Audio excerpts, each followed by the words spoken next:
أشهد أن لا إله إلا الله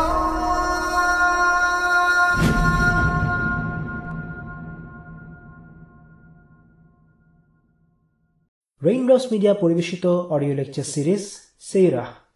এই সিরিজে আলোচিত হবে পৃথিবীর বুকে শ্রেষ্ঠতম মানুষ রাসূলুল্লাহ মুহাম্মদ সাল্লাল্লাহু আলাইহি ওয়াসাল্লামের জীবন কথা। ইন্নাল হামদুলিল্লাহ ওয়াসসালাতু ওয়াসসালামু আলা রাসূলিল্লাহ ওয়া আলা আলিহি ওয়া আসহাবিহি ওয়া সাল্লামা তাসলিমান কাসীরান মাজিদান ইলা ইয়াউমিদ্দিন, আম্মা বা'দ। গত পর্বে আমরা হুনাইনের যুদ্ধ নিয়ে আলোচনা করছিলাম। হুনাইনের যুদ্ধে মুসলিমদের মূল প্রতিপক্ষ ছিল হাওয়াজিন গোত্র। কুরাইশদের পরে আরবে মুসলিমদের সবচেয়ে শক্তিশালী প্রতিপক্ষ ছিল হাওয়াজিন। তাই মক্কা বিজয়ের পর আল্লাহ রাসূল সাল্লাল্লাহু আলাইহি ওয়াসাল্লাম তাদের দিকে দৃষ্টি নিবদ্ধ করেন। আর হাওয়াজিন আর তায়েফের লোকেরাও জানত মুসলিমদের সাথে তাদের যুদ্ধ ঘনিয়ে আসছে, তাই তারাই মুসলিমদের আগে আক্রমণ করার সিদ্ধান্ত নেয়। যুদ্ধের প্রথম ভাগে হাওয়াজিনদের আক্রমণে মুসলিমরা পর্যুদস্ত হয়ে পড়ে। এর পেছনে বেশ কিছু কারণ নিয়ে আলিমরা আলোচনা করেছেন। একটি কারণ হচ্ছে মুসলিমদের অতিরিক্ত আত্মবিশ্বাস। এই যুদ্ধে মুসলিমদের সৈন্য সংখ্যা ছিল 12,000, যা আগের যে কোনো যুদ্ধের চাইতে বেশি। তবে সংখ্যাধিক্য থাকলেও মুসলিমদের অস্ত্রশস্ত্রের যোগান যথেষ্ট ছিল না, যে কারণে আমরা দেখি আল্লাহ রাসূল সাল্লাল্লাহু আলাইহি ওয়াসাল্লাম এই যুদ্ধের জন্য সাফওয়ান ইবনে উমাইয়ার কাছ থেকে অস্ত্র ধার নিতে চেয়েছেন। আর এই যুদ্ধে মুসলিমদের মধ্যে একটি অংশ ছিল যারা সবেমাত্র মুসলিম হয়েছে, যাদেরকে বলা হচ্ছে তুলাকা। তাদের ঈমানি দৃঢ়তার অভাব ছিল। আবার অন্যদিকে শত্রুপক্ষ অতিরিক্ত যে সুবিধাটি পেয়েছিল তা হলো তাদের এলাকা সম্পর্কে তাদের চেনা জানা ছিল, যেটা মুসলিমদের ছিল না। তাই তারা একটি কার্যকরী কৌশল অবলম্বন করে সুসংবদ্ধ হয়ে আক্রমণ করে মুসলিমদের উপর প্রাথমিকভাবে শক্ত আঘাত হানতে সক্ষম হয়। প্রাথমিকভাবে বিপর্যয়ের সম্মুখীন হলেও মুসলিমরা ঘুরে দাঁড়াতে সক্ষম হয়েছিল, কারণ বেশিরভাগ মুসলিম ছত্রভঙ্গ হয়ে পালিয়ে গেলেও আল্লাহ রাসূল সাল্লাল্লাহু আলাইহি ওয়াসাল্লাম ময়দান ছেড়ে পালাননি, বরং তিনি নিজের অবস্থান থেকে সামনের দিকে এগোচ্ছিলেন। তার সাথে অল্প কিছু মুসলিমও ছিল যারা ময়দানেই অবস্থান করছিলেন, আর তারা ময়দানে নিজেদের অবস্থান ধরে রেখেছিলেন বলেই ছত্রভঙ্গ হওয়া মুসলিমরা আবার ময়দানে ফিরে আসার সাহস পায় এবং মুসলিম বাহিনীতে দ্রুত শৃঙ্খলা ফিরে আসে। মুসলিমরা ময়দানে ফিরে এসে হামলা চালালে হাওয়াজিনের সৈন্যরা আর সংগঠিত হতে পারেনি। তারা পিছু হটতে থাকে। তাদের কেউ কেউ চলে যায় নাখলায়, কেউ কেউ চলে যায় আওতাসে। আল্লাহ রাসূল সাল্লাল্লাহু আলাইহি ওয়াসাল্লাম এদেরকে ধাওয়া করার সিদ্ধান্ত নিলেন। তিনি তার সেনাবাহিনীকে কয়েক ভাগে বিভক্ত করে বিভিন্ন দিকে পাঠান। মূল অংশ রওনা হয় তায়েফের উদ্দেশ্যে। মালিক ইবনে আউফ আন-নাসরি তার সৈনিকদের সহ সেখানে আশ্রয় নিয়ে তায়েফের দুর্গগুলোর প্রবেশপথ বন্ধ করে দেয়। আরেকটি দল অগ্রসর হয় আওতাসের দিকে। সেই দলের নেতৃত্বে ছিলেন আবু মুসা আল আশআরী রাদিয়াল্লাহু আনহুর চাচা আমির আল আশআরী রাদিয়াল্লাহু আনহু। এগুলো ছিল এক একটি সারিয়া। আওতাসের অভিযানের এক পর্যায়ে আবু আমির হাঁটুতে আঘাত পান। ভাতিজা আবু মুসা আল আশআরী রাদিয়াল্লাহু আনহু এসে জিজ্ঞেস করলেন, চাচা যান, কে আপনার উপর তীর ছুঁড়েছে? আবু আমির ইশারার মাধ্যমে এক লোককে দেখিয়ে বললেন, ওই লোকটা আমার দিকে তীর মেরেছে। আবু মুসা তার পিছু নিলেন। আবু মুসাকে দেখে সেই লোকটা পালাতে লাগল। আবু মুসা তাকে বলছিলেন, লজ্জা হয় না তোর? তুই কি লড়বি না? পালাবি নাকি? তোর মধ্যে কি পুরুষত্ব নেই? কথাগুলো তার খুব গায়ে লাগল। অজ্ঞতার যুগ হলেও সে যুগে মানুষের মধ্যে আত্মমর্যাদা আর পৌরষ ছিল। সেই লোকটা লড়াই করার জন্য ঘুরে দাঁড়াল। আবু মুসা লড়াইয়ে তাকে হারিয়ে দিলেন এবং তাকে হত্যা করলেন।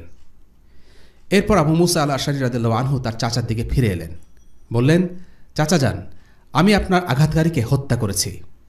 তিনি বললেন, ঠিক আছে, এবার তুমি আমার হাঁটু থেকে তীরটা বের করে দাও। তীরটি বের করা হলো, কিন্তু এতে রক্তক্ষরণ আরও বেড়ে গেল। আবু আমিরের মনে হলো তিনি হয়তো আর বাঁচবেন না। আবু মুসাকে বললেন, ভাতিজা, তুমি নবীজিকে আমার সালাম জানাবে আর আমার মাগফিরাতের জন্য দোয়া করতে বলবে। আবু মুসা আল আশআরী রাদিয়াল্লাহু আনহু রাসূলুল্লাহ সাল্লাল্লাহু আলাইহি ওয়াসাল্লামের কাছে গিয়ে পুরো ঘটনাটি বললেন। সব শুনে রাসূলুল্লাহ সাল্লাল্লাহু আলাইহি ওয়াসাল্লাম ওযু করলেন।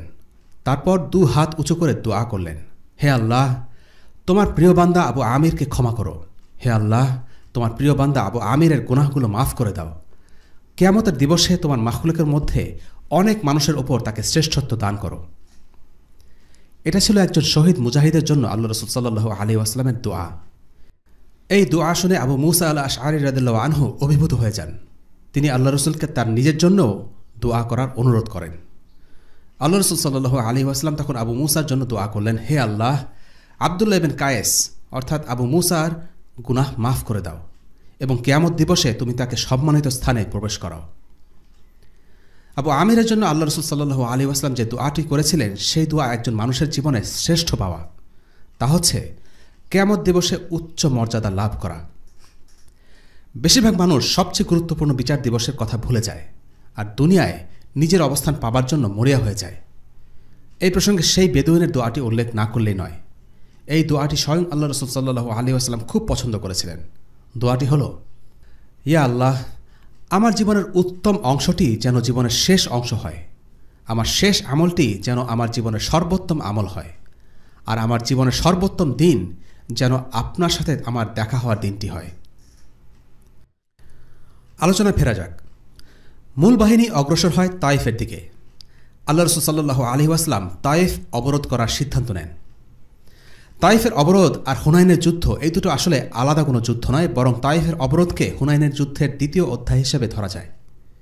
তায়েফের অবরোধে ইসলামের ইতিহাসে প্রথমবারের মতো মিনজানিক নিক্ষেপ করা হয়। এই মিনজানিক ছিল এক প্রকারের গুলতি। এটি দিয়ে তায়েফের দেয়ালে সজোরে পাথর নিক্ষেপ করা হতো। এই গুলতি যখন আঘাত হানত, তখন দুর্গের ভেতরে ঠিক কোথায় আঘাত হানছে সেটা বোঝার উপায় ছিল না। তখনকার দুর্গগুলো ছিল বিশাল। দুর্গের দেয়ালে ভিতরে পুরো একটা শহর। কাজেই এই গুলতিগুলো শহরের ভেতরে বাজার, রাস্তা কিংবা ঘরবাড়ি যে কোনো স্থানে পতিত হবার সম্ভাবনা ছিল। এই ধরনের হামলার কারণে কোলাটেরাল ড্যামেজ বা অনাকাঙ্ক্ষিত ক্ষয়ক্ষতির সম্ভাবনা থেকে যায়। যেমন এই ধরনের হামলায় নিক্ষিপ্ত গোলা নারী ও শিশুদের উপর আঘাত হানতে পারে, যদিও তাদের হত্যা করা নিক্ষেপকারীর লক্ষ্য বা উদ্দেশ্য ছিল না। কারণ এই ধরনের ক্ষেপণাস্ত্র ঠিক কোথায় গিয়ে আঘাত হানবে এটা জানা তখন সম্ভব হয় না। এটা ঠিক তীরের মতো নয়, যেখানে তীর কোনো লক্ষ্যে আঘাত হানবে সেটা তীরন্দাজ জানে। নির্বিচারে গোলা নিক্ষেপের এই পদ্ধতি বায়াত নামে পরিচিত। তায়েফে যখন রাতের অন্ধকারে বায়াত হামলা করা হচ্ছিল, তখন মুশরিকদের নারী ও শিশুরা মারা পড়ছিল। সহিহ মুসলিমের জিহাদ অধ্যায়ে এই বিষয়ে একাধিক হাদিস রয়েছে। ইমাম মুসলিম যেই পরিচ্ছেদের অধীনে এই হাদিসগুলো বর্ণনা করেছেন, সেই পরিচ্ছেদের নাম হচ্ছে বাব জাওয়াজি কতলিন নিসাই ওয়াসবিয়ানি ফিল বায়াতি মিন গায়রি তাআম্মুদ, অর্থাৎ রাতের অতর্কিত আক্রমণে অনিচ্ছাকৃতভাবে নারী ও শিশু হত্যায় দোষ নেই। সহিহ মুসলিমে আছে, সাআব বিন জাসসামা রাদিয়াল্লাহু আনহু থেকে বর্ণিত, রাসূলুল্লাহ সাল্লাল্লাহু আলাইহি ওয়াসাল্লামকে মুশরিকদের নারী ও শিশু সন্তান সম্পর্কে জিজ্ঞেস করা হলো। যখন রাতের আধারে অতর্কিত আক্রমণ করা হয়, তখন তাদের নারী ও শিশুরাও আক্রান্ত হয়। তখন রাসূলুল্লাহ সাল্লাল্লাহু আলাইহি ওয়াসাল্লাম বললেন, হুম মিনহুম, অর্থাৎ তারাও তাদের অর্থাৎ মুশরিকদের অন্তর্ভুক্ত। এই ব্যাপারে মুশরিক নারী ও শিশুদের ব্যাপারে হুকুম পুরুষদের মতোই প্রযোজ্য হবে। তবে ইচ্ছাকৃতভাবে নিশানা করে জিহাদে কাফির নারী ও শিশু হত্যা করা যাবে না, এটাই সাধারণ হুকুম। আল্লাহ রাসূল সাল্লাল্লাহু আলাইহি ওয়াসাল্লাম খুব কঠিনভাবে তায়েফ অবরোধ করেন। মিনজানিক ছোড়া সত্ত্বেও তায়েফবাসী হাল ছেড়ে দেয়নি। তাদের তীরন্দাজরা দেয়ালের উপর দাঁড়িয়ে তীর ছুড়ে যাচ্ছিল আর তাদের তীরের আঘাতে অনেক মুসলিম আহত হচ্ছিলেন। আমর ইবনে উমাইয়া আদ-দামারি রাদিয়াল্লাহু আনহু বলেন, আমরা যখন ওখানে ক্যাম্প করলাম, তখন কত যে তীর আমাদের উপর বর্ষিত হলো আল্লাহই জানেন। তীরগুলোকে মনে হচ্ছিল আকাশের মধ্যে পঙ্গপাল। আমরা ঢাল ব্যবহার করে নিজেদের অক্ষত রাখার চেষ্টা করছিলাম, কিন্তু তবুও কিছু মুসলিম আহত হল। প্রবল তীর বর্ষণের কারণে মুসলিম বাহিনীকে তীরের সীমা থেকে বের হয়ে পেছনে চলে আসতে হল। রাসূলুল্লাহ সাল্লাল্লাহু আলাইহি ওয়াসাল্লাম হুবাব ইবনুল মুনজির রাদিয়াল্লাহু আনহুকে বললেন, এমন একটি স্থান বের করতে যেখানে মুসলিমরা তীরের আঘাত থেকে নিরাপদ থাকবে। হুবাব ইবনুল মুনজির ছিলেন একজন সামরিক কুশলী। তিনি একটি উঁচু জায়গা বের করলেন যেখানে মুসলিম বাহিনী শত্রুদের তীর থেকে নিরাপদে থাকবে। সেই জায়গাটিতে এখন একটি মসজিদ আছে, যেটার নাম হচ্ছে ইবনে আব্বাস মসজিদ। সাহাবীরা তাদের অবরোধ আরও কার্যকর করার জন্য দাব্বাবাহ ব্যবহার করলেন। এটা ছিল একটা কাঠের তৈরি কাঠামো। এর ভেতরে কয়েকজন সাহাবী রাদিয়াল্লাহু আনহুম প্রবেশ করতেন। এটা তীরের আক্রমণ থেকে সুরক্ষা দিত। এটাকে ব্যবহার করে তারা দেয়ালের কাছে যাওয়ার চেষ্টা করছিলেন। কিন্তু তায়েফবাসী দাব্বাবার বিরুদ্ধে অন্য আরেকটি অস্ত্র ব্যবহার করল। তারা আগুনে উত্তপ্ত করা কাঁটাযুক্ত লোহার টুকরা দাব্বাবার দিকে ছুড়ে দেয়। ফলে দাব্বাবার ভেতর থেকে সাহাবিরা বের হয়ে আসতে বাধ্য হন। দাব্বাবাহ অকার্যকর হয়ে পড়ে। তাইফবাসীর উপর আরও চাপ প্রয়োগ করার জন্য রাসূলুল্লাহ সাল্লাল্লাহু আলাইহি ওয়াসাল্লাম আঙ্গুরের গাছগুলো কেটে পুড়িয়ে ফেলার আদেশ দেন। এই কৌশলে কিছুটা কাজ হলো। তাইফের লোকেরা আতঙ্কিত হয়ে পড়ে। এই গাছগুলো ছিল তাদের জীবিকা নির্বাহের মাধ্যম। তখন তারা আল্লাহ রাসূল সাল্লাল্লাহু আলাইহি ওয়াসাল্লামকে আত্মীয়তার সম্পর্কের দোহাই দিয়ে অনুরোধ করেন যেন তিনি তাদের গাছ পোড়ানো বন্ধ করেন। আল্লাহ রাসূল সাল্লাল্লাহু আলাইহি ওয়াসাল্লাম তাদের অনুরোধ রাখেন। শত্রুদের মনোবল ভেঙে দেওয়ার জন্য নবীজি সাল্লাল্লাহু আলাইহি ওয়াসাল্লাম আরও একটি কাজ করেন। তিনি তাইফের দাসদের উদ্দেশ্যে ঘোষণা দেন, যদি তারা দুর্গ ছেড়ে বের হয়ে আসে তাহলে তাদের স্বাধীন করে দেয়া হবে। এই ঘোষণা শুনে 23 জন দাস বের হয়ে আসে, তাদেরকে মুক্ত করে দেয়া হয়। তাইফের অবরোধ 15 দিন পর্যন্ত স্থায়ী হল, কিন্তু তাইফের অধিবাসীদের মধ্যে আত্মসমর্পণ করার কোনো লক্ষণ দেখা যাচ্ছিল না। রাসূলুল্লাহ সাল্লাল্লাহু আলাইহি ওয়াসাল্লাম তখন নাওফাল ইবন মুআবিয়া আদ-দাইলির সাথে পরামর্শ করলেন। তাকে জিজ্ঞেস করলেন, অবরোধ চালিয়ে যাবার ব্যাপারে তোমার মতামত কি? নাওফাল বললেন, এদের অবস্থা এখন গর্তে লুকিয়ে থাকা শেয়ালের মতো। আপনি যদি অবরোধ চালিয়ে যান তাহলে আজ হোক কাল হোক আপনি জয়ী হবেন। তবে তাদেরকে ছেড়ে দিলেও তারা আপনার কোনো ক্ষতি করতে পারবে না, কারণ তাইফের চারপাশে প্রায় সব গোত্র ততদিনে ইসলাম গ্রহণ করে ফেলেছে। তাই তাইফ মুসলিমদের জন্য আর কোনো হুমকি নয়। মুসলিমরা তাদের অবরোধ করে রাখা আর না রাখা একই কথা। নবীজি সাল্লাল্লাহু আলাইহি ওয়াসাল্লাম তার উপদেশ গ্রহণ করলেন। ওমর ইবনুল খাত্তাব রাদিয়াল্লাহু আনহুকে বললেন যেন সবাইকে জানিয়ে দেয়া হয় যে তারা ফিরে যাবেন। এই ঘোষণা সাহাবীদের অনেকের মনোপুত হল না। তারা তাইফ জয় না করে ফিরে যাবেন এটা মানতে পারছিলেন না। তারা বললেন, ইয়া রাসূলুল্লাহ, আমরা বিজয় ছাড়াই ফিরে যাব? রাসূলুল্লাহ সাল্লাল্লাহু আলাইহি ওয়াসাল্লাম তাদেরকে বললেন, ঠিক আছে, তাহলে যুদ্ধ চালিয়ে যাও। পরদিন তারা লড়াইয়ের জন্য বের হলেন। বেশ কিছু সাহাবী আহতও হলেন। তারা বুঝতে পারলেন এই দুর্গ ভেদ করা অত সহজ হবে না যেমনটা তারা ভেবেছিলেন। রাসূলুল্লাহ সাল্লাল্লাহু আলাইহি ওয়াসাল্লাম সেদিন আবার বললেন, ইনশাআল্লাহ আগামীকাল এখান থেকে আমরা ফিরে যাব। এবার আর সাহাবীরা প্রতিবাদ করলেন না, বরং তারা সেটাই চাচ্ছিলেন। তাদের নীরবতা দেখে রাসূলুল্লাহ সাল্লাল্লাহু আলাইহি ওয়াসাল্লাম কিছুই বললেন না, হাসলেন শুধু। তাইফ থেকে বের হয়ে এসে আল্লাহ রাসূল সাল্লাল্লাহু আলাইহি ওয়াসাল্লাম বললেন, তোমরা বলো, আমরা প্রত্যাবর্তনকারী, তওবাকারী, ইবাদতকারী এবং রবের প্রশংসাকারী। সাহাবীদেরকেও বললেন, আপনি সাকিফদের বিরুদ্ধে দোয়া করুন।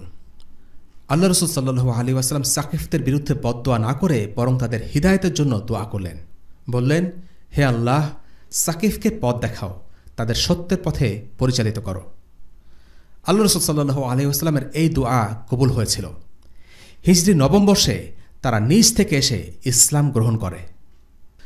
তাইফ ছিল আরবদের বিরুদ্ধে সর্বশেষ গাজওয়া। এই যুদ্ধের পর মুসলিমদের সামনে নতুন এক প্রতিপক্ষ দাঁড়ায়, রোমান সাম্রাজ্য। রোমানদের বিরুদ্ধে এরপর তাবুকের যুদ্ধ সংঘটিত হয়, যা আমরা পরবর্তী পর্বে আলোচনা করব ইনশাআল্লাহ। হুনাইনের যুদ্ধের আলোচনায় একটি ঘটনা আলোচনা না করলেই নয়, আর সেটি হচ্ছে জাত আনওয়াতের ঘটনা। এই অভিযানে যাওয়ার পথে মুসলিমরা একটা বিশাল গাছের পাশ দিয়ে যাচ্ছিল। জাহিলিয়াতের যুগে মুশরিকরা এই গাছের উদ্দেশ্যে তীর্থযাত্রা করত এবং বরকত ও মঙ্গল লাভের আশায় তাদের তরবারি এই গাছে ঝুলিয়ে রাখত। এই অভিযানে মুসলিম সেনাবাহিনীতে অনেক নতুন মুসলিম ছিল। সবার তাওহীদের সঠিক বুঝ ছিল না। তারা রাসূলুল্লাহ সাল্লাল্লাহু আলাইহি ওয়াসাল্লামকে অনুরোধ করল, ইয়া রাসূলুল্লাহ, আমাদেরকেও এরকম একটি গাছ নির্ধারণ করে দিন যেমনটা মুশরিকদের আছে। রাসূলুল্লাহ সাল্লাল্লাহু আলাইহি ওয়াসাল্লাম বললেন, আল্লাহু আকবার, তোমরা এমন এক কথা বলছো যা মূসার জাতি মূসাকে বলেছিল। তারা বলেছিল, হে মূসা, তাদের যেমন উপাস্য আছে আমাদের জন্য তেমনি উপাস্য নির্ধারণ করে দাও। সে বলেছিল, তোমরা একটি মূর্খ সম্প্রদায়। নিশ্চয়ই তোমরাও আগের জাতিগুলোকে একে একে অনুসরণ করবে। অর্থাৎ বনী ইসরায়েলের মতো এই উম্মতের মধ্যেও কিছু লোক কাফিরদের অনুসরণ করবে। পশ্চিমা সভ্যতা থেকে যাই পায় তাই গ্রহণ করে। পশ্চিমাদের সংস্কৃতি, রীতিনীতি, ব্যবস্থা সব কিছুর প্রতি আকর্ষণ বোধ করে। এর কারণ হলো হীনমন্যতা। আজকে মুসলিমদের একটি বড় সমস্যা হলো তারা ইসলামের ব্যাপারে প্রচণ্ড হীনমন্যতায় ভোগে। তাই চোখ বন্ধ করে অন্যদের অনুকরণ করে। তবে বনী ইসরায়েলের সাথে মুসলিমদের পার্থক্য হলো, বনী ইসরায়েল জাতির পথভ্রষ্টতা ছিল ব্যাপক। তাদের ভালোর চাইতে খারাপটাই ছিল প্রকট। এই কারণে তাদের পুরো দিনই একসময় বিকৃত হয়ে হারিয়ে যায়। কিন্তু নবী মুহাম্মদ সাল্লাল্লাহু আলাইহি ওয়াসাল্লামের উম্মতে কিছু লোক ভ্রান্ত পথে পা বাড়াবে, কিন্তু সব সময় কিছু হকপন্থী বান্দা থাকবে। তারা সত্যের উপর প্রতিষ্ঠিত থাকবে এবং দ্বীনের উপর কিয়ামত পর্যন্ত অটল এবং অবিচল থাকবে। এই ঘটনা থেকে আরও একটি বিষয় লক্ষণীয়। পরিপূর্ণ বিশুদ্ধ আকীদা জিহাদে অংশ নেবার জন্য পূর্বশর্ত নয়। এখানে নমুসলিমরা খুবই অদ্ভুত এবং অগ্রহণযোগ্য একটা আবদার করেছিল, কিন্তু রাসূলুল্লাহ সাল্লাল্লাহু আলাইহি ওয়াসাল্লাম তাদেরকে সেজন্য বের করে দেননি, বরং তিনি তাদের ভুল ধরিয়ে দিয়েছেন। তারা ছিল নমুসলিম, তাদের ইসলামী শিক্ষা দীক্ষার অভাব ছিল, কিন্তু এই কারণে তাদের জিহাদে অংশ নেওয়া থেকে বিরত রাখা হয়নি। কারণ জিহাদ একটা ইবাদত, এর জন্য পুরস্কার আছে। আর জিহাদ শুধু যুদ্ধ করাই নয়, বরং তারবিয়াহ চর্চার জন্য একটা উপযুক্ত স্থানও জিহাদ। এর মাধ্যমেও ইলম অর্জন, আত্মশুদ্ধির চর্চা হয়। এ প্রসঙ্গে একটি হাদিস দিয়ে আমরা তাইফের অবরোধের আলোচনার ইতি টানছি। হাদিসটি আল্লাহ রাস্তায় তীর ছোড়ার ফজিলত সম্পর্কে বর্ণনা করেছেন আবু নাজিহ আস-সুলামি রাদিয়াল্লাহু আনহু। তিনি বলেন, আমি রাসূলুল্লাহ সাল্লাল্লাহু আলাইহি ওয়াসাল্লামকে বলতে শুনেছি যে, যদি কেউ আল্লাহর রাস্তায় তীর ছোড়ে আর সেই তীর লক্ষ্যভেদ করে, তাহলে জান্নাতে তার মর্যাদা এক স্তরে উঁচুতে উন্নীত হবে। সেদিন আমি 16টা তীর ছুঁড়েছি, এর প্রত্যেকটা লক্ষ্যভেদ করেছিল।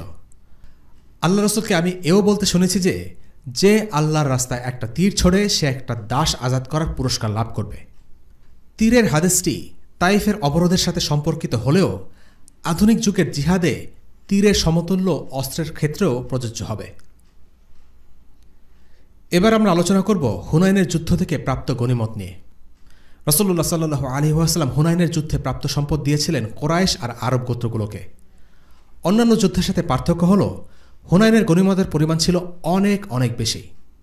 এই যুদ্ধে হাওয়াজিনের নেতা মালিক ইবনে আউফ ও তার সৈনিকেরা স্ত্রী, সন্তান, পশুপাল সবকিছু নিয়েই যুদ্ধে এসেছিল, আর সে সবই মুসলিমরা গনিমত হিসেবে লাভ করে। রাসূলুল্লাহ সাল্লাল্লাহু আলাইহি ওয়াসাল্লাম কুরাইশ, গতাফান এবং তামিম গোত্রের নেতাদের বিপুল পরিমাণ গনিমতের সম্পদ দেন। প্রত্যেক নেতা 100টি করে উট পায়। কুরাইশদের মধ্য থেকে আবু সুফিয়ান, সুহাইল ইবনে আমর, হাকিম ইবনে হিজাম, সাফওয়ান ইবনে উমাইয়া এবং আল আকরা ইবনে হাবিস, ওয়াইনা ইবনে হিসান আল ফিজারি, মুআবিয়া ইবনে আবু সুফিয়ান, ইয়াজিদ ইবনে আবু সুফিয়ান, কাস ইবনে আদি প্রমুখ অনেক গনিমত পান। কেউ কেউ 100, কেউ কেউ 200, কেউ কেউ 300 উটও পান। বনু সুলাইম গোত্রের প্রধান আব্বাস ইবনে মিরদাসকেও অনেক সম্পদ দেয়া হয়। শুধু বাকি রইলেন আনসার সাহাবিগণ। তাদেরকে রাসূলুল্লাহ সাল্লাল্লাহু আলাইহি ওয়াসাল্লাম কিছুই দিলেন না। বিপদের সময় যেই লোকগুলো পালিয়ে গিয়েছিল, আল্লাহ রাসূল সাল্লাল্লাহু আলাইহি ওয়াসাল্লাম তাদেরকে 2 হাত ভরে দিলেন। অথচ যারা সামনে থেকে যুদ্ধ করেছে তাদের হাত খালি পড়ে রইল। স্বাভাবিকভাবেই আনসারদের কেউ কেউ এতে মনক্ষুণ্ণ হন। বিশেষ করে তরুণ আনসাররা বিষয়টা সহজভাবে নিতে পারল না। কেউ কেউ বলল, আল্লাহ রাসূলকে আল্লাহ ক্ষমা করুন, আমাদের তলোয়ার এখনও রক্তে ভেজা, অথচ তিনি কুরাইশদের এত কিছু দিলেন আর আমাদের কিছুই দিলেন না। আনসারদের নেতা সাআদ ইবনে ওবাদা রাদিয়াল্লাহু আনহু রাসূলুল্লাহ সাল্লাল্লাহু আলাইহি ওয়াসাল্লামের কাছে গিয়ে বিষয়টা খুলে বললেন, ইয়া রাসূলুল্লাহ, আনসাররা আপনার গনিমত বন্টনে দুঃখ পেয়েছে। আপনি নিজের কওম আর আরব গোত্রদের অনেক বেশি পরিমাণে গনিমত দিয়েছেন, কিন্তু আনসাররা তো কিছুই পেল না। রাসূলুল্লাহ সাল্লাল্লাহু আলাইহি ওয়াসাল্লাম বললেন, সাআদ, এই বন্টনের ব্যাপারে তোমার কি মত? সাআদ ইবনে ওবাদা রাদিয়াল্লাহু আনহু বললেন, রাসূলুল্লাহ, আমি তো আনসারদেরই একজন। সাআদ ইবনে ওবাদা রাদিয়াল্লাহু আনহু এভাবে খুব আদবের সাথে নিজের অনুভূতির কথাও ব্যক্ত করলেন। তখন রাসূলুল্লাহ সাল্লাল্লাহু আলাইহি ওয়াসাল্লাম সব আনসারদেরকে ডাকলেন। সেই বৈঠকে অল্প কিছু মুহাজির সাহাবীও ছিলেন, বাকিদেরকে সেখানে প্রবেশ করতে দেয়া হয়নি। এটা ছিল রাসূলুল্লাহ সাল্লাল্লাহু আলাইহি ওয়াসাল্লাম এবং আনসারদের একান্ত কথোপকথন। রাসূলুল্লাহ সাল্লাল্লাহু আলাইহি ওয়াসাল্লাম সবার সামনে দাঁড়িয়ে তার বক্তব্য শুরু করলেন। বক্তব্যের শুরুতে আল্লাহ সুবহানাহু ওয়া তাআলার প্রশংসা এবং কৃতজ্ঞতা প্রকাশ করে আল্লাহ রাসূল সাল্লাল্লাহু আলাইহি ওয়াসাল্লাম তার কথা শুরু করলেন। আনসার ভাইয়েরা, আমি কি তোমাদের কাছে এমন এক অবস্থায় আসিনি যখন তোমরা ছিলে পথভ্রষ্ট আর আল্লাহ আমার মাধ্যমে তোমাদেরকে পথ দেখান? তোমরা ছিলে দরিদ্র, আল্লাহ আমার মাধ্যমে তোমাদেরকে সম্পদ দিয়েছেন। তোমরা ছিলে পরস্পরের শত্রু, আল্লাহ আমার মাধ্যমে তোমাদের অন্তরকে জুড়ে দিয়েছেন। বলো, এসব কি সত্য নয়? হ্যাঁ আল্লাহ রসুল, এ সবই সত্য। আমাদের উপর আল্লাহ ও তার রসুলের অনেক মেহেরবানি। হ্যাঁ, তোমরা আমাকে কথা বলতেই পারো যে যখন সবাই আপনাকে ফিরিয়ে দিয়েছিল তখন আমরা আপনার উপর ঈমান এনেছি, যখন সবাই আপনার সাথে বিশ্বাসঘাতকতা করেছিল আমরা আপনার পাশে দাঁড়িয়েছি, যখন আপনি ছিলেন আশ্রয়হারা আমরা আপনাকে আশ্রয় দিয়েছি, আপনি ছিলেন নিঃস্ব আমরা আপনাকে সাহায্য করেছি। রাসূলুল্লাহ সাল্লাল্লাহু আলাইহি ওয়াসাল্লাম এরপর বললেন, আনসাররা শোনো, তোমরা দুনিয়ায় তুচ্ছ কিছু সম্পদের জন্য মনে মনে নাকশ হয়েছ, অথচ এই সম্পদগুলোর মাধ্যমে আমি কিছু লোকের মন জয় করতে চেয়েছি যেন তারা ইসলাম গ্রহণ করে। আর তোমাদের ইসলামের ব্যাপারে আমার তো আস্থা আছেই। বলো, তোমরা কি এতে খুশি নও যে যখন অন্যরা উট ভেড়া নিয়ে বাড়ি ফিরবে তখন তোমরা আল্লাহ রাসূলকে নিয়ে বাড়ি ফিরবে? সেই সত্তার শপথ যার হাতে মুহাম্মাদের প্রাণ, ওরা যা কিছু নিয়ে বাড়ি ফিরবে তার চাইতে উত্তম কিছু নিয়ে তোমরা আজ বাড়ি ফিরবে। যদি হিজরত বলে কিছু না হতো তাহলে আমিও হতাম আনসারদেরই একজন। যদি সব লোক এক পথে চলে আর আনসাররা অন্য পথে চলে, আমি তো আনসারদের পথেই চলব। হে আল্লাহ, তুমি আনসারদের উপর রহম করো, তাদের সন্তানদের উপর রহম করো এবং তাদের সন্তানদের উপরও রহম করো। এই কথাগুলো শুনে আনসাররা কাঁদতেই থাকলেন। তারা বললেন, আমরা আমাদের অংশে আল্লাহ রসুলকে পেয়ে সন্তুষ্ট। আনসাররা ছিলেন বাকিদের চাইতে আলাদা। অন্যদের ইসলামের প্রতি আকৃষ্ট করতে আল্লাহ রসুল সাল্লাল্লাহু আলাইহি ওয়াসাল্লাম এই অর্থসম্পদ তাদেরকে দিয়েছিলেন, কিন্তু আনসারদের বেলায় এমনটা করার প্রয়োজন ছিল না, কারণ তারা এতদিন সুখে দুঃখে আল্লাহ রসুলের পাশে ছিলেন। তারা টাকা পয়সার জন্য জিহাদ করেননি। প্রথম দিন থেকেই আখিরাত ছিল তাদের লক্ষ্য। তারা ছিলেন পথহারা, তারা ছিলেন কাফির। একজন মানুষের জন্য কাফির হওয়ার চেয়ে বড় ক্ষতি আর কী হতে পারে? কিন্তু আল্লাহ তাআলা নবী মুহাম্মদ সাল্লাল্লাহু আলাইহি ওয়াসাল্লামকে তাদের কাছে পাঠানোর মাধ্যমে তাদেরকে পথ দেখালেন। এটা ছিল আনসারদের সবচাইতে বড় অর্জন, সবচাইতে বড় পাওয়া। হিদায়াতের সাথে পৃথিবীর কোনো সম্পদের তুলনা চলে না। এজন্যই আমরা যে দোয়াটি সবচেয়ে বেশি করি তা হচ্ছে হিদায়াতের দোয়া, ইহদিনাস সিরাতাল মুস্তাকিম। সূরা ফাতিহার সেই আয়াত, আমাদেরকে সরল পথ দেখান। আল্লাহ শুধু আনসারদের হিদায়াত দিয়েছেন তা নয়, বরং তার রাসূলের মাধ্যমে তাদেরকে সম্পদশালী বানিয়েছেন। মদিনার অর্থনীতি ছিল কৃষিনির্ভর।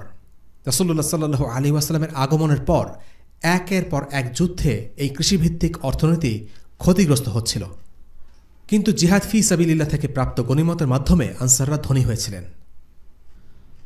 আনসারদের প্রতি আল্লাহ তাআলার আরেকটি বড় অনুগ্রহ হচ্ছে তাদের ঐক্য। আনসারদের দুটি গোত্র আওস এবং খাজরাজ ছিল চিরশত্রু, কিন্তু রাসূলুল্লাহ সাল্লাল্লাহু আলাইহি ওয়াসাল্লামের মাধ্যমে আল্লাহ এই দুটি গোত্রের অন্তরকে এক করেন। আনসাররা তাদের দায়িত্ব পালনে সর্বোচ্চটা ঢেলে দিয়েছেন। তারা আল্লাহ রসুলের কঠিন সময়ে তার উপর ঈমান এনেছেন, তাকে আশ্রয় দিয়েছেন, তার পাশে দাঁড়িয়েছেন। কিন্তু সেসব নিয়ে তারা কখনোই গর্ব করেননি, বরং এ সব কিছুকে আল্লাহর পক্ষ থেকে রহমত হিসেবেই মেনেছিলেন আর আল্লাহর প্রশংসাই করেছেন। তাহলে কেন তারা আল্লাহ রসুল সাল্লাল্লাহু আলাইহি ওয়াসাল্লামের সিদ্ধান্তে প্রথমে কিছুটা দুঃখ পেয়েছিলেন? সত্যি বলতে আনসারদের সবাই নয়, বরং কিছু সাহাবী দুঃখ পেয়েছিলেন। আল্লাহ রসুল চেয়েছেন কুরাইশ এবং অন্যান্য গোত্রের নেতাদের মন থেকে ইসলামের প্রতি শত্রুতা ও বিদ্বেষ দূর করে দিতে, তারা যেন ইসলামের প্রতি আকৃষ্ট হয় সেজন্য। সাফওয়ান ইবনে উমাইয়া রাদিয়াল্লাহু আনহুর একটি কথায় বিষয়টি স্পষ্ট হয়। তিনি বলেছিলেন, রাসূলুল্লাহ আমাকে গনিমত দিতেই থাকলেন যতক্ষণ না তিনি আমার চোখে পৃথিবীর সবচাইতে নিকৃষ্ট মানুষ থেকে সবচাইতে ভালোবাসার পাত্রে পরিণত হলেন। এই প্রসঙ্গে মুহাম্মদ আল গাজালি রাহিমাহুল্লাহ এক চমৎকার মন্তব্য করেছেন। তিনি বলেছেন, কিছু লোক সত্যের দিকে ধাবিত হয় পেটের চাহিদায়, সত্যান্বেষী মন দিয়ে নয়। গবাদি পশুদের যেমন করে এক গুচ্ছ পাতা দেখিয়ে গোলাঘরের দিকে টেনে আনা হয়, তেমনি কিছু লোককে সত্যের দিকে ধাবিত করতে চাইলে কিছু প্রলোভন দেখানোর প্রয়োজন পড়ে। ইবনে কাইয়িম রাহিমাহুল্লাহ বলেছেন, ইসলামের হেফাজত এবং কাফিরদের অনিষ্ট থেকে মুসলিমদের রক্ষা করার জন্য শত্রু বা মুসলিমদেরকে অর্থকড়ি দেয়া অনুমোদিত এবং কখনো কখনো আবশ্যক হতে পারে। তাদের অর্থকড়ি দিলে হয়তো মুসলিমরা কিছুটা কম পাবে, কিন্তু তা সত্ত্বেও কাফিরদের অনিষ্ট থেকে নিরাপদ থাকাটা অধিকতর গুরুত্বপূর্ণ। আল্লাহ রসুল জানতেন কাকে কতটুকু দিতে হয়, অথবা কাকে না দিলেও চলে। যেমন তিনি আল আকরা ও ওয়াইনাকে প্রথমে 100টা করে উট দিলেন, কিন্তু আব্বাস এবং মিরদাসকে দেন 50টি উট। আব্বাসও ছিল অন্যদের মতো গোত্র প্রধান। স্বভাবতই সে মনক্ষুণ্ণ হল। ব্যাপারটিকে কেন্দ্র করে সে একটি কবিতা আবৃত্তি করে। কবিতার ভাষায় সে বলছিল যে সে কম পেয়েছে, অথচ তার পূর্বপুরুষেরাও অন্য গোত্রগুলোর মতোই লড়াই করে এসেছে। কবিতার কথাগুলো আল্লাহ রসুলের কানে আসে। কবিতা শুনে তিনি বললেন, ওর জিহ্বা কেটে ফেলো। নবীজের কথা শুনে কিছু লোক ভাবল তিনি আক্ষরিক অর্থেই আব্বাসের জিহ্বা কেটে ফেলার নির্দেশ দিয়েছেন। আসলে রাসূলুল্লাহ সাল্লাল্লাহু আলাইহি ওয়াসাল্লাম আব্বাসকে আরও 50টা উট দেবার কথা বলেছিলেন, যাতে তার মুখ বন্ধ হয়। সাফওয়ান ইবনে উমাইয়াকে 3 দফায় 100 করে উট দেয়া হয়েছিল। হাকিম ইবনে হিজামকে দেয়া হয়েছিল 200 উট। আবু সুফিয়ান, তার 2 ছেলে মুআবিয়া এবং ইয়াজিদ রাদিয়াল্লাহু আনহু, তাদের প্রত্যেককে দেয়া হয়েছিল 100 উট আর 6 কেজি রূপা। বলে রাখা ভালো, ইয়াজিদ নামে আমরা যাকে চিনি সে হচ্ছে মুআবিয়া রাদিয়াল্লাহু আনহুর ছেলে, কিন্তু এখানে যার কথা বলা হচ্ছে তিনি মুআবিয়া রাদিয়াল্লাহু আনহুর বড় ভাই এবং আবু সুফিয়ান রাদিয়াল্লাহু আনহুর ছেলে। কিন্তু কিছু মানুষকে আল্লাহ রাসূল সাল্লাল্লাহু আলাইহি ওয়াসাল্লাম কিছুই দিলেন না। এমন একজন হলেন আমর ইবনে তাগলিব রাদিয়াল্লাহু আনহু। রাসূলুল্লাহ সাল্লাল্লাহু আলাইহি ওয়াসাল্লাম তার প্রশংসায় বললেন, আল্লাহর শপথ, আমি যাদেরকে দিচ্ছি না তারা আমার কাছে বেশি প্রিয়। কিছু লোককে আমি দিচ্ছি কারণ তাদের অন্তরে আমি সম্পদের লোভ দেখতে পাচ্ছি, আর যাদেরকে দিচ্ছি না তাদের উপর আমার পুরো আস্থা আছে যে আল্লাহ তাদের যা দিয়েছেন তা নিয়ে তারা সন্তুষ্ট। আমর ইবনে তাগলিব তাদেরই একজন। এই কথা আমর ইবনে তাগলিবের মন ভরিয়ে দিল। তিনি বললেন, আল্লাহর শপথ, রাসূলুল্লাহ সাল্লাল্লাহু আলাইহি ওয়াসাল্লামের এই কথাগুলোকে আমি লাল উটের চেয়ে বেশি পছন্দ করলাম। সে যুগে আরবে লাল উট মানে হল বর্তমানের মার্সিডিজ বেঞ্জ। আমর বোঝালেন, যদি সমস্ত পৃথিবী পরিপূর্ণ করে লাল উট তাকে দেয়া হয়, তবু তার চাইতে মহানবী সাল্লাল্লাহু আলাইহি ওয়াসাল্লাম তাকে যেভাবে সম্মানিত করলেন সেটাই তার কাছে অনেক বেশি দামি। এভাবেই রাসূলুল্লাহ সাল্লাল্লাহু আলাইহি ওয়াসাল্লাম সাফওয়ানকে গনিমত দেওয়ার মাধ্যমে তার ভালোবাসা আদায় করলেন, আর অন্যদিকে আমর ইবনে তাগলিবকে না দেওয়ার মাধ্যমে তার চেয়েও বেশি ভালোবাসা পেলেন। সাফওয়ানের কাছে গনিমতটাই ছিল কাঙ্ক্ষিত, কিন্তু আমরের জন্য রাসূলুল্লাহর কাছ থেকে ঈমানের স্বীকৃতিটাই বড়। রাসূলুল্লাহ সাল্লাল্লাহু আলাইহি ওয়াসাল্লামের সিরাতের দিকে তাকালে দেখা যায় কাকে কি বলতে হবে, কার সাথে কেমন আচরণ করলে লাভ হবে, এসবের ব্যবস্থাপনায় রাসূলুল্লাহ সাল্লাল্লাহু আলাইহি ওয়াসাল্লাম ছিলেন অত্যন্ত দক্ষ। আল্লাহ সুবহানাহু ওয়া তাআলা তাকে মানুষের মন জয় করার জন্য এই বিশেষ ক্ষমতাটি দান করেছিলেন। এর মাধ্যমে তিনি মুসলিমদের একটা অভিন্ন উম্মাহ হিসেবে গড়ে তুলতে পেরেছেন। আল্লাহ তাআলা বলেন, وَأَلَّفَ بَيْنَ قُلُوبِهِمْ لَوْ أَنفَقْتَ مَا فِي الْأَرْضِ جَمِيعًا مَّا أَلَّفْتَ بَيْنَ قُلُوبِهِمْ وَلَكِنَّ اللَّهَ أَلَّفَ بَيْنَهُمْ إِنَّهُ عَزِيزٌ حَكِيمٌ। যদি আপনি দুনিয়ার সমস্ত সম্পদও ব্যয় করতেন, তবুও এই মানুষদের অন্তরগুলোর মাঝে পারস্পরিক ভালোবাসার বন্ধন স্থাপন করতে পারতেন না, বরং আল্লাহ তাআলাই এদের মাঝে প্রীতি সঞ্চার করেছেন। সূরা আনফাল আয়াত 63। আল্লাহ রাসূল সাল্লাল্লাহু আলাইহি ওয়াসাল্লাম বিভিন্ন গোত্রের নেতাদের মন জয় করার চেষ্টা করেছেন, তবে এর মানে এই নয় যে মুসলিমরা কাফিরদের ইসলামের দিকে আকৃষ্ট করার জন্য যেনতেনভাবে যে কোনো পন্থা গ্রহণ করবে। এখনকার সময়ে দ্বীন ইসলামকে কাটছাঁট আর নিজেদের পরিচয় বিকিয়ে হলেও কিছু মুসলিম কাফিরদের খুশি করার চেষ্টা করছে। আজকে ইসলামের প্রকাশ্য শত্রু এবং মুসলিমদের উপর সর্বাত্মক যুদ্ধ চালানো কাফির নেতৃবৃন্দদের নানাভাবে খুশি করার চেষ্টা করছে একদল মুসলিম। তারা ক্রমাগত ইসলামী মূল্যবোধের ব্যাপারে ছাড় দিয়ে চলছে। সমাজে নিজেদের অবস্থান ধরে রাখার জন্য তারা পশ্চিমা কুফরি আদর্শ ও অনৈতিক মূল্যবোধগুলোকেও স্বীকৃতি দিচ্ছে। কাফিরদের খুশি করার জন্যই তাদের এত পরিশ্রম, তবে এর সবই পণ্ডশ্রম। কারণ আল্লাহ বলেছেন, ওয়ালান তারদা আনকাল ইয়াহুদু ওয়ালান নাসারা হাত্তা তাত্তাবিআ মিল্লাতাহুম, অর্থাৎ আর ইহুদি ও নাসারারা কখনোই আপনার প্রতি সন্তুষ্ট হবে না যতক্ষণ না আপনি তাদের পথ অনুসরণ করেন। সূরা বাকারা আয়াত 120। আল্লাহ রাসূল যে লোকগুলোর মন জয় করার চেষ্টা করেছেন তাদের বিরুদ্ধে আগে তিনি প্রায় 20 বছর মতাদর্শিক ও সামরিক যুদ্ধ করে তাদেরকে পরাস্ত করেছেন, কোণঠাসা করেছেন, সর্বশান্ত করে ছেড়েছেন। তিনি যতদিন তাদের সাথে যুদ্ধ করেছেন ততদিন তাদেরকে টাকা দিয়ে বা ছাড় দিয়ে খুশি করার কোনোই চেষ্টা করেননি। কিন্তু যখন তিনি তাদের উপর ক্ষমতা অর্জন করেছেন আর তারা ক্ষমা চেয়েছে বা পালিয়ে গেছে, তখন তিনি তাদেরকে সুযোগ দিয়েছেন। তিনি চেয়েছেন তারা যেন ইসলামের ছায়াতলে আন্তরিকভাবে চলে আসে। ক্ষমতাসীন কাফিরদের হাতে টাকা পয়সা তুলে দিয়ে বা তাদের পক্ষে ক্যাম্পেইন করে তাদের মন জয় করা যায় না, কারণ যতদিন তাদের হাতে ক্ষমতা আছে তাদের ইসলামের কোনো প্রয়োজন নেই। এই অবস্থায় বরং তাদের সাথে দৃঢ়তা দেখানো এবং অনমনীয় হওয়াটাই নবীজির সুন্নাহ। এবার আমরা একটা ভিন্ন বিষয় নিয়ে আলোচনা করব, আর সেটা হচ্ছে খারেজি। খারেজি বা খাওয়ারিজ বলতে আকীদাগতভাবে বিভ্রান্ত মুসলিমদের একটি দলকে বোঝানো হয় যাদের এমন কিছু মৌলিক বিশ্বাস আছে যা আহলুস সুন্নাহর বিশ্বাসের সাথে সাংঘর্ষিক। যেমন প্রথম যুগের খাওয়ারিজরা বিশ্বাস করত ঈমান কমে বা বাড়ে না। তারা বিশ্বাস করত একজন মানুষ কবিরা গুনাহ করলে কাফির হয়ে যায়। তারা অতি সামান্য কারণে মুসলিমদের রক্ত ঝরানোকে জায়েজ মনে করত। যুগে যুগে খাওয়ারিজদের ধরন ও বিশ্বাস কিছুটা বদলেছে। মূলত এরা হচ্ছে এমন একটি দল যারা চরমপন্থা অবলম্বন করে। তবে যে দুটি বৈশিষ্ট্য প্রায় সকল যুগের খাওয়ারিজদের মধ্যে পাওয়া যায় তা হল তারা মুসলিমদের উপর অন্যায়ভাবে তাকফির করে, অর্থাৎ যথাযথ কারণ ও প্রক্রিয়া অবলম্বন না করেই একজন মুসলিমকে ভুল বা মতপার্থক্যের কারণে কাফির হিসেবে ঘোষণা করে। দ্বিতীয় বৈশিষ্ট্যটা হচ্ছে তারা কাফিরদের সাথে জিহাদ করার চাইতে মুসলিমদের সাথে যুদ্ধ করাকে অধিক প্রাধান্য দেয়। খারিজিদের আকীদা একটা ব্যাপক বিষয়। আমরা খুব সংক্ষেপে বিষয়টি উল্লেখ করার চেষ্টা করেছি।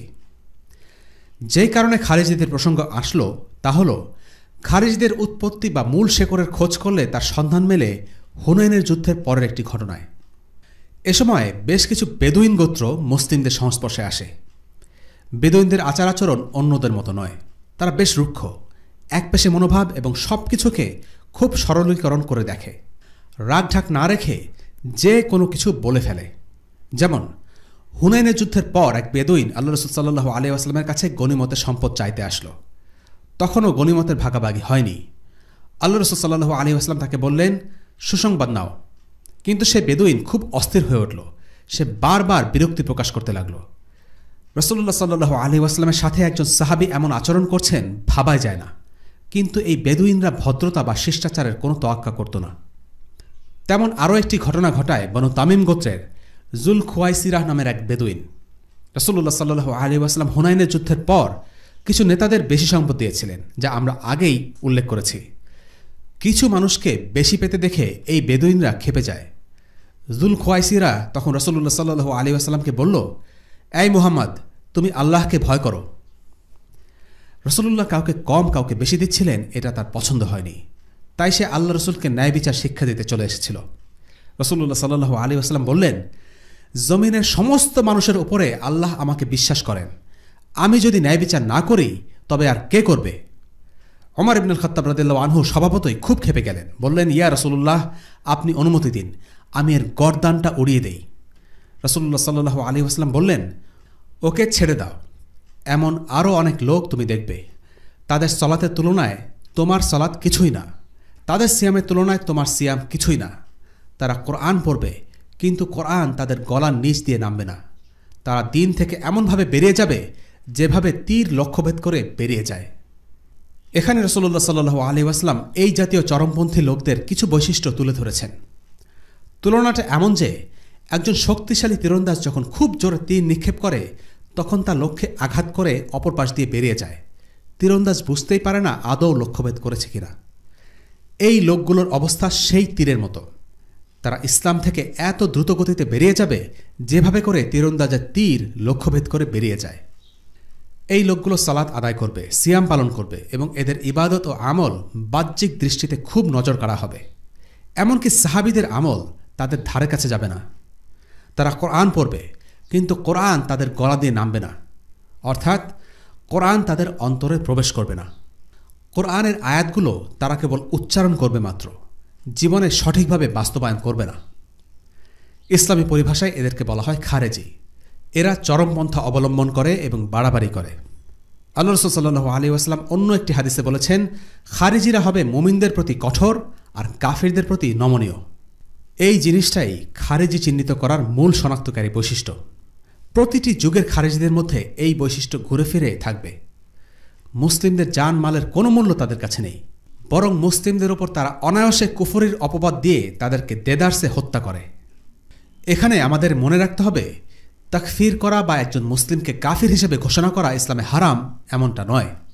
বিষয়টি এমন নয় যে একজন লোক ইসলাম গ্রহণ করার পর চিরজীবনের জন্য মুসলিম হয়ে গেল, মুসলিম নাম নিয়ে যা খুশি তাই করল এবং ইসলাম অটুট থাকবে, এমনটা নয়। মুসলিম হওয়ার পর কেউ যদি দাবি করে কল্যাণের মালিক দুর্গা, কিংবা কেউ যদি বিশ্বাস করে ইসলাম এই যুগে অচল হয়ে গেছে, তাহলে সে আর মুসলিম থাকবে না। মুসলিম হবার শর্ত হচ্ছে আল্লাহর একত্ববাদে বিশ্বাস করা, আল্লাহর দিনকে একমাত্র দিন হিসেবে গ্রহণ করা। এখন কোনো মুসলিম যদি এমন বিশ্বাস রাখে বা কাজ করে যা তাওহীদের ধ্যান ধারণার বিপরীত, তাহলে সে মুসলিম থেকে কাফির হয়ে যেতে পারে। কাজেই আমাদের সাবধান হতে হবে।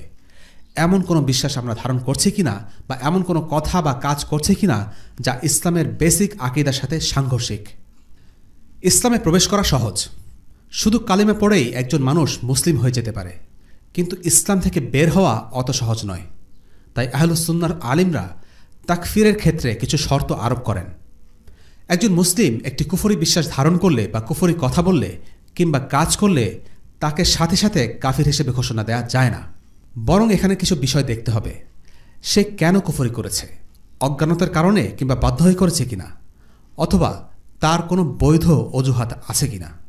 আহলুস সুন্নাহর সাথে খারিজিদের পার্থক্য এখানে যে খারিজিরা তাকফিরের ক্ষেত্রে প্রচণ্ডভাবে শিথিল। তারা খুব সহজে একজন মুসলিমকে তাকফির করে ফেলে, শর্তগুলো যাচাই করার কোনো প্রয়োজন মনে করে না। তবে এখানে আরও একটি বিষয় উল্লেখ না করলেই নয়, আর তা হল ইসলামের দৃষ্টিতে চরমপন্থা আর বর্তমান সেকুলার দৃষ্টিতে চরমপন্থা দুটোর সংজ্ঞা এক নয়। চরমপন্থার সংজ্ঞা আসলে কি সেটা মুসলিম আলিমদের থেকে শিখতে হবে, পশ্চিমা বা সেকুলার মিডিয়া থেকে নয়। কারণ ইসলামের যা কিছুতে সেকুলারদের আপত্তি, তার সব কিছুকেই তারা চরমপন্থা হিসেবে আখ্যায়িত করে। ইসলামের অনেক হুকুমকে সেকুলাররা চরমপন্থা মনে করে। জিহাদ, হুদুদ, খিলাফত, হিজাব এই বিষয়গুলোকে তারা চরমপন্থা মনে করে, অথচ এগুলো ইসলামের হুকুম, যা নিয়ে কখনো কোনো দ্বিমত ছিল না। কাজেই চরমপন্থী, উগ্রপন্থী এই ধরনের শব্দগুলো শুনলে আমাদের বুঝতে হবে কে এই শব্দগুলো ব্যবহার করছে এবং এর মাধ্যমে সে কি বোঝাচ্ছে। আলী রাদিয়াল্লাহু আনহুর খিলাফতের যুগে খারিজিদের উত্থানের সময় একটা নির্মম ঘটনা ঘটে। বিখ্যাত সাহাবী খাব্বাব ইবনে আরাত রাদিয়াল্লাহু আনহুর ছেলে আব্দুল্লাহ ইবনে খাব্বাব রাদিয়াল্লাহু আনহু তার স্ত্রী সন্তানকে নিয়ে বের হয়েছেন। পথিমধ্যে খারিজিরা তার পথ রোধ করে তাকে জিজ্ঞাসাবাদ শুরু করল। তার উত্তর খারিজিদের পছন্দ না হওয়ায় তারা তাকে নৃশংসভাবে হত্যা করে, তার গর্ভবতী স্ত্রীকে মেরে পেট কেটে বাচ্চা বের করে ফেলে। তার কিছু পরেই তারা খ্রিস্টানদের কিছু সম্পদ লুট করল, কিন্তু যখনই শুনল সেগুলো খ্রিস্টানদের, সেগুলো তারা সাথে সাথে ফেরত দিয়ে দিল। আব্দুল্লাহ ইবনে খাব্বাবকে হত্যা করার পরেই আলী ইবনে আবি তালিব রাদিয়াল্লাহু আনহু খারিজিদের সাথে যুদ্ধ শুরু করেন। যেহেতু মুসলিমদের জানমাল খারিজিদের হাতে নিরাপদ থাকে না, তাই খারিজিদের বিরুদ্ধে যুদ্ধ করা কাফিরদের সাথে আক্রমণাত্মক যুদ্ধ থেকেও প্রাধান্য পায়। খারিজিদের বিরুদ্ধে যুদ্ধ করা হচ্ছে মূলধন রক্ষা করার মতো, আর কাফিরদের ভূমিতে আক্রমণ করার উদ্দেশ্য হল মুনাফা অর্জন। নিশ্চিতভাবেই মুনাফা অর্জনের চেয়ে মূলধন রক্ষা করা বেশি গুরুত্বপূর্ণ। এই একই নীতি মুরতাদদের বিরুদ্ধেও জিহাদে প্রযোজ্য, কেননা তারা উম্মার অভ্যন্তরীণ শত্রু। কাফিরদের আগ্রাসন প্রতিরোধ করা, মুরতাদদের বিরুদ্ধে জিহাদ ও খারিজিদের দমন করা এদের প্রতিটি জরুরি দায়িত্বের মধ্যে পড়ে। খারিজিদের আরেকটি বৈশিষ্ট্য হচ্ছে তারা ন্যায়পরায়ণ মুসলিম শাসকের বিরুদ্ধে যুদ্ধ করে। তবে অত্যাচারী মুসলিম শাসকের জুলুমের বিরুদ্ধে যুদ্ধকে ইসলামী শরীয়তে খরচ হিসেবে গণ্য করা হয় না। সাহাবী এবং তাদের পরবর্তী প্রজন্মে অনেকেই জালিম শাসকের বিরুদ্ধে অস্ত্র ধরেছেন, কিন্তু তাদের এই অস্ত্র ধরার কারণে তাদেরকে খারিজি মনে করা হয়নি। হুসাইন ইবনে আলী রাদিয়াল্লাহু আনহু, আব্দুল্লাহ ইবনে জুবাইর রাদিয়াল্লাহু আনহুর মতো সাহাবীরা জালিম শাসকের বিরুদ্ধে অবস্থান নিয়েছিলেন, যুদ্ধ করেছিলেন। বর্তমানে যে কোনো প্রকার জিহাদকে চরমপন্থা হিসেবে তকমা দেওয়ার একটা রেওয়াজ চালু হয়েছে, যা নিঃসন্দেহে উম্মার জন্য বিভ্রান্তিকর। এবার আমরা আলোচনা করব হাওয়াজিন গোত্রের ইসলাম গ্রহণ নিয়ে। হুনাইনের যুদ্ধে হাওয়াজিন গোত্র নারী, শিশু, সম্পদ সবকিছু হারায়। এসব নিয়েই তারা যুদ্ধক্ষেত্রে এসেছিল, তাই এগুলোকে গনিমত হিসেবে মুসলিমদের মাঝে বন্টন করে দেয়া হয়। তারা যখন রাসূলুল্লাহ সাল্লাল্লাহু আলাইহি ওয়াসাল্লামের কাছে প্রতিনিধি দল পাঠিয়ে নিজেদের ইসলাম গ্রহণের ঘোষণা দেয়, ততক্ষণে যাবতীয় গনিমত ভাগাভাগি হয়ে গেছে। ফলে তাদের গোত্রে কিছু পুরুষ ছাড়া কিছুই রইল না। বিষয়টা কষ্টকর। তারা মুসলিম হয়ে এসেছে, কিন্তু তাদের পরিবার তাদের সাথে নেই।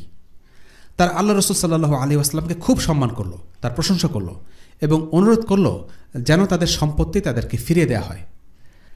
আল্লাহ রাসূল সাল্লাল্লাহু আলাইহি ওয়াসাল্লাম বিষয়টা গুরুত্বের সাথে বিবেচনা করলেন, কিন্তু যেহেতু তিনি ইতোমধ্যেই সবকিছু বন্টন করে দিয়েছেন, তাই সেগুলো মুসলিমদের থেকে ফেরত নেওয়া সম্ভব ছিল না।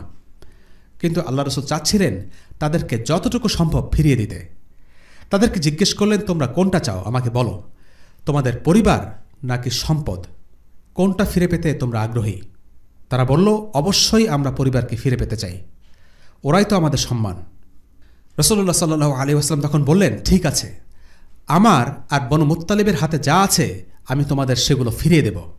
তোমরা একটা কাজ করবে, আমি যখন সালাতে ইমামতি করব তোমরা উঠে দাঁড়াবে এবং বলবে, আমরা আল্লাহ রসুলকে অনুরোধ করি যেন তিনি আমাদের হয়ে মুসলিমদের এবং মুসলিমদের অনুরোধ করি যেন তারা আমাদের হয়ে আল্লাহ রসুলকে অনুরোধ করে আমাদের পরিবার পরিজনকে আমাদের কাছে ফিরিয়ে দিতে।